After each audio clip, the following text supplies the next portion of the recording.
Hoy os voy a contar dos cuentos. El primero se titula Los orfebres y comienza así. En una localidad de la India había un negocio de orfebrería donde trabajaban 4 hombres que eran temidos por muy piadosos y que siempre eran vistos con los signos del dios Vishnu pintados en la frente. Un collar de semillas sagradas al pecho, un rosario en la mano y el nombre del divino repitiéndose en sus labios. Las gentes de la localidad, impresionadas por tanta santidad, se habían convertido en generosos clientes del establecimiento. A estos les agradaba mucho comprobar que cuando llegaban a la tienda, los 4 orfebres repetían los nombres de distintas divinidades hindúes.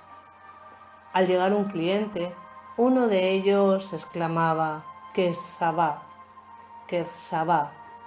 Un poco después otro entonaba Golpa, Golpa. A continuación el tercero recitaba Hari, Hari. Entonces los clientes, muy satisfechos con tanta santidad, hacían una buena compra. En tanto el cuarto orfebre decía fervorosamente Hara, Hara. Todos estos términos son nombres de deidades del panteón hindú, pero los orfebres eran bengalíes y en su lengua tienen un segundo significado. Kesavat quiere decir ¿quiénes sois? ¿Qué es lo que pregunta el primer orfebre? Gopal significa un rebaño de vacas. ¿Qué es lo que contesta el segundo? Hari es ¿puedo robarles? ¿Qué pregunta el tercero? Hara quiere decir sí, róbales. ¿Qué es lo que declara el cuarto? Bueno, pues como todos estos cuentos, este también tiene un mensaje que dice así. El maestro dice: los falsos maestros aparentan santidad para enmascarar sus perversas intenciones. Bueno, pues el siguiente cuento se titula El ermitaño y el buscador y comienza así. Se trataba de un genuino buscador extranjero. Llevaba muchos años de búsqueda incansable, rastreando inquebrantablemente la verdad. Había leído las escrituras de todas las religiones, había seguido numerosas vías místicas, había puesto en práctica no pocas técnicas de autodesarrollo y había escuchado a buen número de maestros, pero seguía buscando. Dejó su país y se trasladó a la India. Viajó sin descanso. Había ido de un estado a otro y de una ciudad a otra ciudad, indagando, buscando, anhelando encontrar. Un día llegó a un pueblo y preguntó si había algún maestro con el que entrar en contacto. Le comunicaron que no había ningún maestro, pero que en una montaña cercana habitaba un ermitaño. El hombre se dirigió a la montaña con el propósito de hallar al ermitaño. Comenzó a ascender por una de sus laderas. De súbito observó que el ermitaño bajaba por el mismo sendero por el que él subía. Cuando estaban a punto de cruzarse e iba a preguntarle el mejor modo para acelerar el proceso hacia la liberación, el ermitaño dejó caer en el suelo un saco que llevaba a sus espaldas. Se hizo un silencio profundo, estremecedor, total y perfecto. El ermitaño clavó sus ojos sutiles y elocuentes en los del buscador. ¡Qué maravilla aquella! Luego el ermitaño cogió de nuevo el saco, lo cargó a su espalda y prosiguió la marcha. Ni una palabra, ni un gesto, pero qué mirada aquella. El buscador de repente comprendió en lo más profundo de sí mismo. No se trataba de una comprensión intelectual, sino inmensa y visceral. Deja el fardo de juicios y prejuicios, conceptos y actitudes egocéntricas para poder evolucionar. Bueno, pues muy interesante también estos dos cuentos Y su mensaje es, el maestro dice, no tienes nada que perder que no sea tu ignorancia y la máscara de tu personalidad. Disfrutarlos, feliz vida, namaste.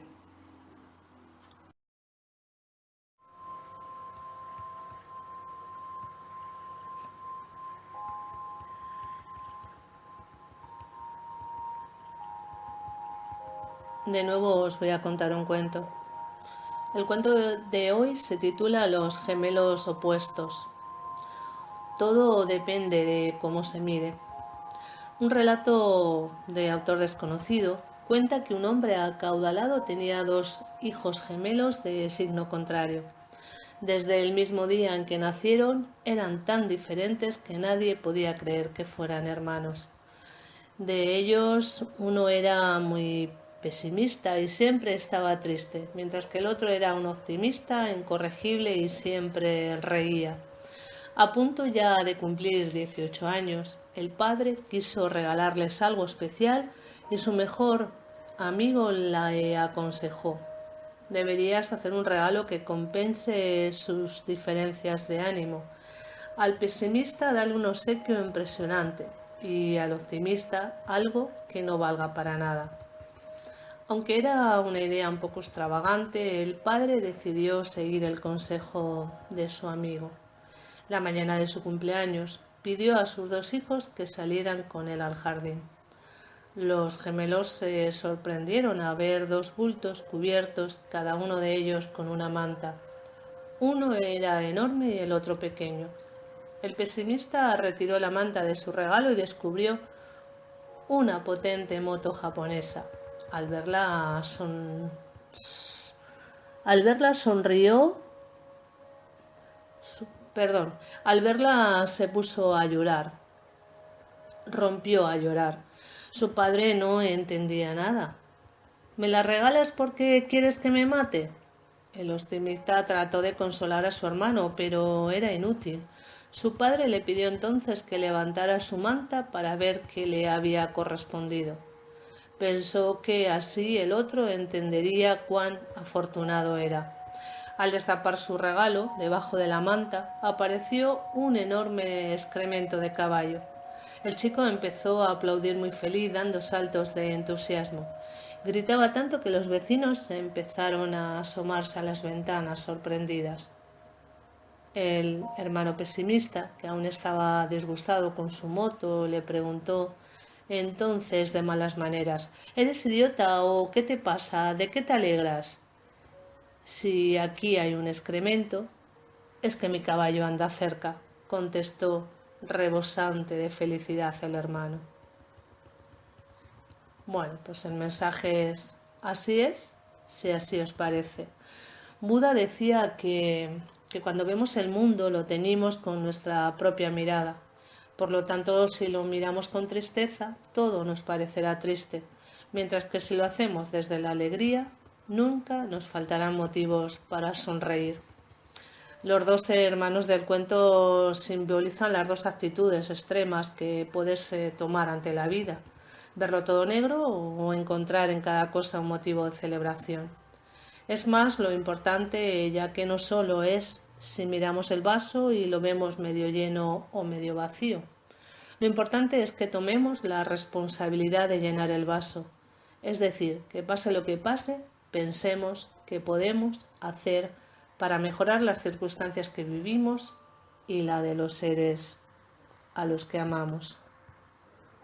Bueno, pues este cuento, contado desde otra visión, con otra forma de contar, de explicar, y que nos hace que podamos entrar en esas actitudes, en la positividad siempre. Espero que lo disfrutéis. Feliz vida. Namaste.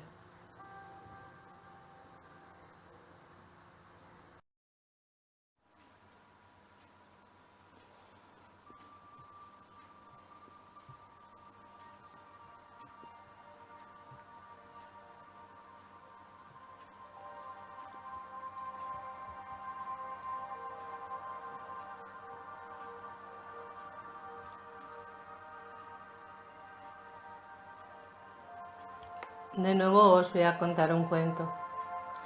El cuento se titula Los eruditos y comienza así. Iba a celebrarse un congreso sobre la mente al que tenían que asistir un buen número de eruditos especializados en el tema.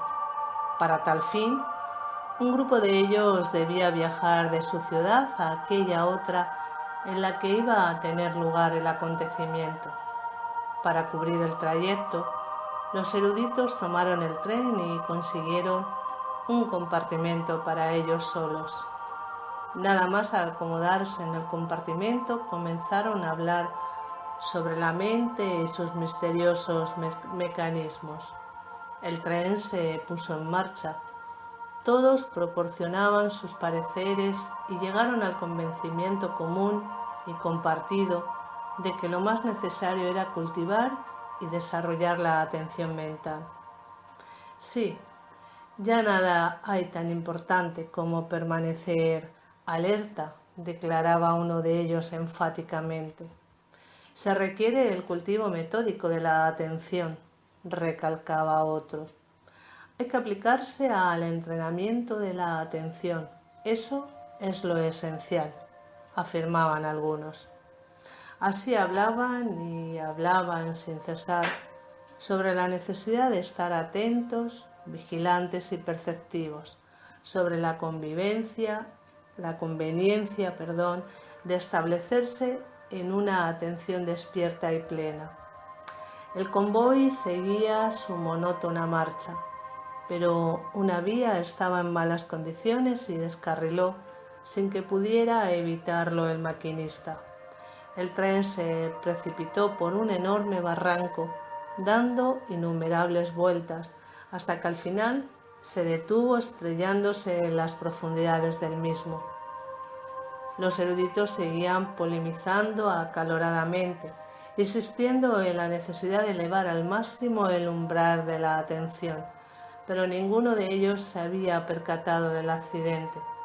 Declaraban que había que tener la mente tan atenta que ni el vuelo de una mosca pasara desapercibido. Seguían apasionadamente debatiendo sobre la mente y la atención, con sus cuerpos amontonados unos sobre otros, todos ellos ignorantes del percance. Bueno, pues aquí termina este cuento y su mensaje es: el maestro dice, no es a través de la palabra ni la polémica como un ser humano asciende a la cima de la consciencia, sino a través de una motivación firme y una práctica inquebrantable. Bueno, pues espero que lo hayáis disfrutado. Feliz vida. Namaste.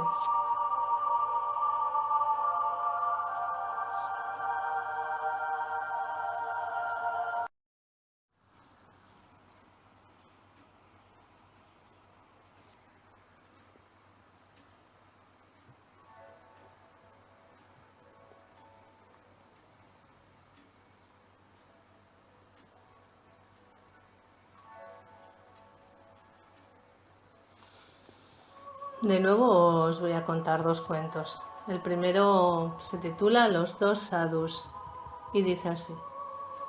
Se trataba de dos sadhus muy piadosos que acudieron a visitar a Ramakrishna, uno de los más grandes yogis de la India. Se trataba de un padre y su hijo. Anhelaban reunirse con Ramakrishna para recibir la instrucción mística de este gran sabio. Estaban esperando en el jardín a que el maestro los recibiera, cuando de repente apareció una serpiente y picó al sadhu joven. El padre, muy alarmado, empezó a temblar y a dar gritos para que alguien les prestase ayuda. El hijo, sin embargo, permaneció muy sereno, impasible, como si no lo hubiera mordido una peligrosa serpiente. Realmente sorprendido, el padre preguntó a su hijo, «¿Pero cómo puedes estar tan tranquilo?». El joven sadhu muy calmadamente contestó, «¿Qué es la serpiente y a quién ha mordido?». Pues este cuento dice, el maestro dice, en una mente tocada por la conciencia de unidad, los reflejos no se confunden con la realidad. Esto es para darle vueltas, ¿eh? Es un poquito de pensar y de interiorizar bastante. Bueno, el siguiente se titula Ansia y dice así, era un padre de familia. Había conseguido unas buenas condiciones de vida y había enviudado después de que sus hijos se hicieran mayores y encauzaran sus propias vidas. Siempre había acariciado la idea de dedicarse a la búsqueda espiritual y poder llegar a sentir la unidad con la conciencia universal. Ahora que ya no tenía obligaciones familiares, decidió ir a visitar a un yogui y ponerlo al corriente de sus inquietudes, pidiéndole también consejo espiritual. El yogui vivía cerca de un río, cubriendo su cuerpo con un taparrabos y alimentándose de aquello que le daban algunos devotos. Vivía en paz consigo mismo y con los demás. Sonrió apaciblemente cuando llegó hasta él el hombre de hogar. ¿En qué puedo ayudarte?, preguntó cortésmente. Venerable yogui, ¿qué podría yo llegar a percibir la mente universal y hacerme uno con ella? Perdón, ¿cómo podría yo llegar a percibir la mente universal y hacerme uno con ella? El yogui ordenó, acompáñame. El yogui condujo al hombre de hogar hasta el río. Le dijo, agáchate. Así lo hizo el hombre de hogar y, al punto, el yogui lo agarró fuertemente por la cabeza y lo sumergió en el agua hasta llevarlo al borde del desmayo. Por fin permitió que el hombre de hogar, en sus denodados forcejeos, sacara la cabeza. Le preguntó, ¿qué has sentido? Una extraordinaria necesidad y ansia de aire. Pues cuando tengas esa misma ansia de la mente universal, podrás aprender a percibirla y hacerte uno con ella. Muy bueno esto.